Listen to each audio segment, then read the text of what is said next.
Let's rank every troop from worst to best, covering which ones work in any army and which ones you can safely ignore.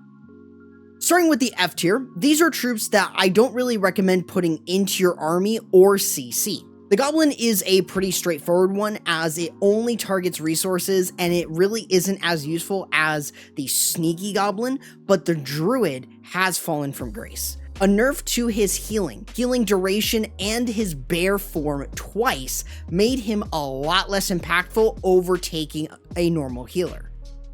Moving over to the D tier, these are troops that you can use but in very limited situations. Thanks to their low housing space, each of these troops can be used across all town hall levels. The Barbarian is still decent for scouting out Teslas, Wall Breakers are great for opening walls, but mostly used now to test for traps, and the Giant can be used to tank for things like the Siege Barracks or even the Archer Queen if there are defenses nearby. Over in the C tier, these are decent troops that have solid use cases across each town hall level, starting with the Bowler. Bowlers are still a decent option within the CC or armies at lower town halls, but do tend to struggle moving past that. However, you can still use them to pick off an air defense via a bowler bounce, which allows it to get value, but is very niche to use. The Golem and Lava Hound are both good options in different armies, as one is focused on air and one is focused on ground. Hounds are mainly better for dragon attacks, especially with the existence of the Ice Block spell, while the Golem is mainly better for kill squad attacks or just can be used as an extra tank inside the base. However, these two do not need to be used for their attacks to 3-star. P.e.k.k.as on the other hand are just not as good currently, and while you can use them within the CC or your army at lower town halls, they often really won't do a ton due to their slow attack speed, making them very difficult to use at higher town halls. But what's not difficult is using my creator code CorruptYT to support me and the channel. Now we get to the B tier, as these troops are good options depending on the base and your town hall level. Starting with the Baby Dragon, a solid troop across town hall levels for funneling thanks to its rage ability when used alone. However, its main issue is outside seeking air mines, making its value limited unless you test for them via balloons. Electro Dragons and Dragon Riders are fairly decent troops with enough power to smash bases, but often lack a few things to make them shine. E-Drag specifically needs solid bases with plenty of chain value, while Dragon Riders need support from headhunters to clear enemy heroes, which can do a ton of damage if you're not careful.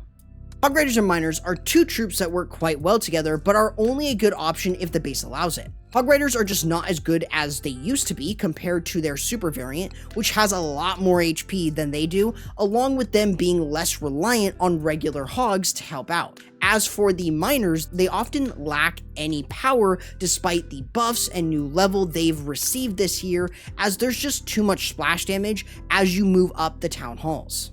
As for the Wizard, Archer, and Minion, you are primarily using these as cleanup troops, as they are strong in that area thanks to their cheap housing space, making them perfect for any army, but as such, they are restricted to that role.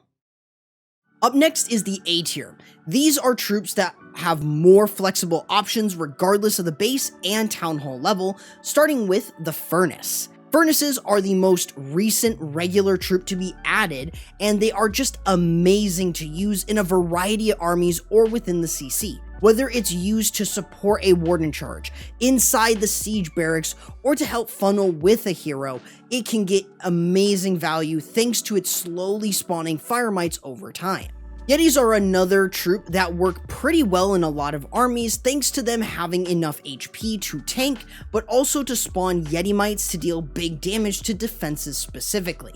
With those Yeti mites, they are perfect to use within spam armies to help funnel your troops or heroes in, or within the CC to clear out defenses. Witches also work quite well throughout each town hall with their spawning of skeletons, which can distract defenses along with working quite well behind tanks to do damage, but they are fairly fragile, so protecting them is a must. Ice Golems are also so darn useful in plenty of armies thanks to the death freeze and cheap housing space, making them great for many armies that mainly need the tanking and freeze, and can work in siege machines like the troop launcher to implement an extra freeze in your ground smash attacks. The Electro Titans have always been a good troop despite its 32 housing space cost, as its aura provides a lot of support for many different armies, so just taking one is usually more than enough. But it can also be quite good within its own smash army that takes advantage of the tanking and the aura damage of the Electro Titan. However, the Thrower might be an unexpected troop to see here, mainly as its power is drawn from its long range, high damage per hit, and fairly low housing space, making it quite strong against a lot of bases. And when paired with Root Riders and the Fireball, it can be quite powerful in plenty of situations and against any base. Finally, we have the S tier, as these troops are the best of the best no matter the base and Town Hall level. Starting with the Headhunter. While not a main damage troop, they are often used in every army no matter what, as their ability to remove heroes or even just to slow them down is so impactful. Additionally, they can be used to clean up if there are no other heroes on the map that need to be taken down. Balloons, on the other hand, are still quite strong and flexible, as their main role is to look out for traps, usually for healers or dragons, as they are both susceptible to them. But they can also work quite well within the CC to add additional support.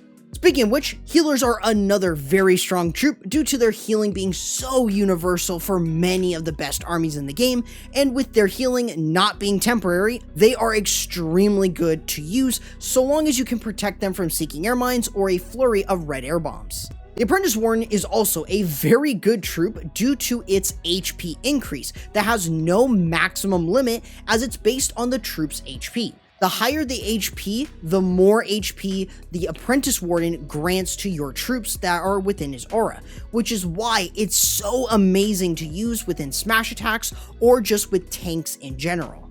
As for the dragons, they are the best air troop in the game, as their options are vast regardless of your town hall level. Since they are able to attack anything and can be supported by the Grand Warden and Minion Prince, they are often quite good against every base, no matter if you're using a Zapquake, triple or quad clone, or an RC charge.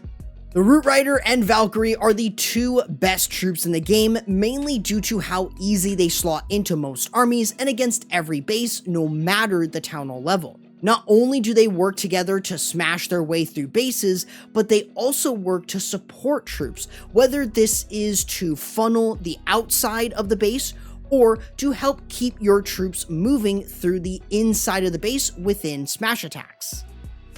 At a glance, here is where each troop ranks from worst to best, but if you want the best attacks for every town hall level, I recommend checking out this video here, and YouTube says this video is best for you.